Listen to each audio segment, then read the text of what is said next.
చంద్రబాబు నాయుడు గారి కూటమి ప్రభుత్వంలో మంగళవారానికి ఒక ప్రత్యేకమైనటువంటి రోజు ఉంది.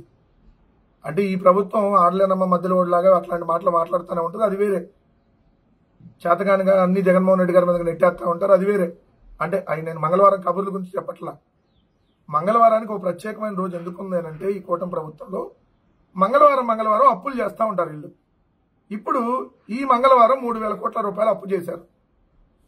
ఈ మంగళవారం 3,000 కోట్ల రూపాయలు అప్పుతో ఎంత అయింది మొత్తం అప్పు అనంటే ఈ 17 నెలల కాలంలో ఈ కూటమి ప్రభుత్వం చేసినటువంటి అప్పు అక్షరాల 2,27,000 కోట్లు.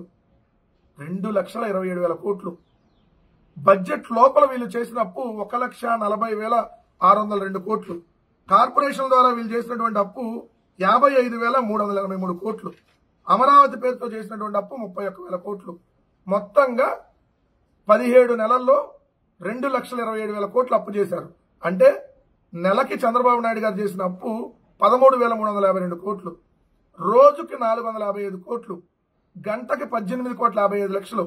నిమిషానికి చంద్రబాబు నాయుడు గారు చేస్తున్న అప్పు 30,91,000. ఎంత దారుణమైనటువంటి అప్పులు చేస్తున్నారు చూడండి.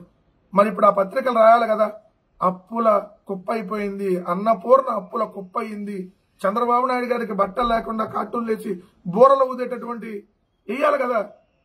మిస్టర్ రోత కిరణ్ అలియా ఈనాడు కిరణ్ గంటకి 18,500 కోట్ల అప్పు, రోజుకి 445 కోట్ల అప్పు. అంటే ఒక్క రోజు చంద్రబాబు నాయుడు గారు ప్రభుత్వం చేస్తున్నటువంటి అప్పుతో ఒక మెడికల్ కాలేజ్ కట్టొచ్చు. 455 కోట్లు ఒక మెడికల్ కాలేజ్ వచ్చేసింది. ఒక మెడికల్ కాలేజ్ కాదు, hospital, college, nursing college, hostels, అత్యాధునిక లైబ్రరీ మొత్తం కలిపి 455 కోట్లు వచ్చేస్తాయి. ఒక్క రోజు చంద్రబాబు నాయుడు గారు చేసే అప్పుతో ఒక మెడికల్ కాలేజ్ కట్టొచ్చు. 10 రోజుల అప్పుతో 10 మెడికల్ కాలేజీలు కట్టొచ్చు. ఎంత దుర్మార్గంగా ఈ ప్రభుత్వం కానీ మెడికల్ కాలేజీని ప్రైవేటీకరణ చేస్తుందో చూడండి. అంతేందుకు అమరావతిలో 2.5 కిలోమీటర్ల రోడ్డుకి తో ఒక మెడికల్ కాలేజ్ కట్టేయచ్చు. ఎందుకంటే కిలోమీటర్ రోడ్డుకి 175 కోట్లు. 2.5 కిలోమీటర్ల రోడ్డు కాంట్రాక్టర్కి ఏదైతే ఇస్తారో ఆ డబ్బులు దాంతో ఒక మెడికల్ కాలేజ్ కట్టేయచ్చు. కానీ ప్రభుత్వ మెడికల్ కాలేజీని ప్రైవేట్కి ఇచ్చేస్తారు డబ్బులు లేవని. 2,27,000 కోట్లు అప్పు చేసి ఒక మెడికల్ కాలేజ్ కూడా కట్టలేనటువంటి దుర్మార్గమైనటువంటి ప్రభుత్వం ఒక్కరోజు అప్పుతో ఒక మెడికల్ కాలేజ్ కట్టొచ్చు. కానీ ఒక మంగళవారం అప్పుతో 6 మెడికల్ కాలేజీలు. ఈ మంగళవారం తెచ్చిన 3,000 కోట్లతో 6 మెడికల్ కాలేజీలు కట్టొచ్చు. ప్రజలారా మీరే ఆలోచించండి. చంద్రబాబు నాయుడు గారి ప్రభుత్వం మనందరినీ ఎలా మోసం చేస్తా ఉందో.